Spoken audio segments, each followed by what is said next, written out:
تاج یہ حیدر نہیں صاحب، چل D G I S P R کی جانب سے ایک سٹیٹمنٹ سامنے آیا کہ نواز شریف صاحب سے کوئی بھی ڈیل نہیں ہوئی ہے اسٹیبلشمنٹ کی، جبکہ ہم نے پچھلے کچھ دنوں میں یہ دیکھا ہے کہ آصف علی زرداری صاحب نے بھی اس طرح کی سٹیٹمنٹ دی تھی کہ مجھے کہا گیا کہ پہلے گھر بھیجا جائے، اور اس طرح کی بات انہوں نے کی، جس پر اسٹیبلشمنٹ کا رسپانس آیا تھا کہ اگر ایسی بات ہے تو شواہد مانگے جائیں۔ تو آصف علی زرداری صاحب اس طرح کی بات کیوں کر رہے تھے، اور بلاول بھٹو زرداری صاحب اس طرح کی بات کیوں کر رہے تھے کہ نون لیگ کی اسٹیبلشمنٹ کے ساتھ ڈیل ہو گئی ہے؟ نہیں، کس کو نہیں پتا کہ وہ کانٹیکٹ کرتے ہیں؟ کس کو نہیں پتا کہ وہ مختلف پارٹیوں کو کہتے ہیں کہ صاحب ہم آپ کو بنائیں گے، پارٹیوں کے اندر بیٹھ کے کہتے ہیں کہ جی وہ اصل کام تو آپ کر رہے ہیں، وہ جو آپ کے لیڈر ہیں وہ تو بس ایسے ہی ہیں، آپ کو آگے آنا چاہیے۔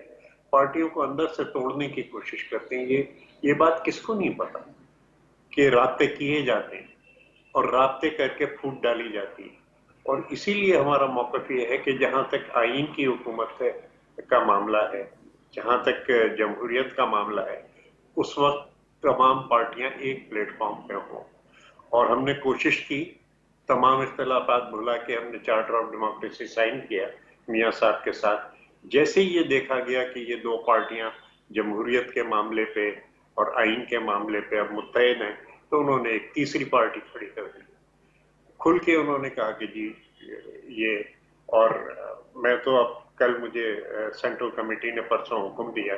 کہ پچھلا الیکشن جس طریقے سے ہوا تھا، ایجنٹ جس طریقے سے نکال کے پھینکے گئے تھے، وہ چیز سامنے لائی جائے، اور میں اپنی رپورٹ کو میں سامنے رکھ رہا ہوں۔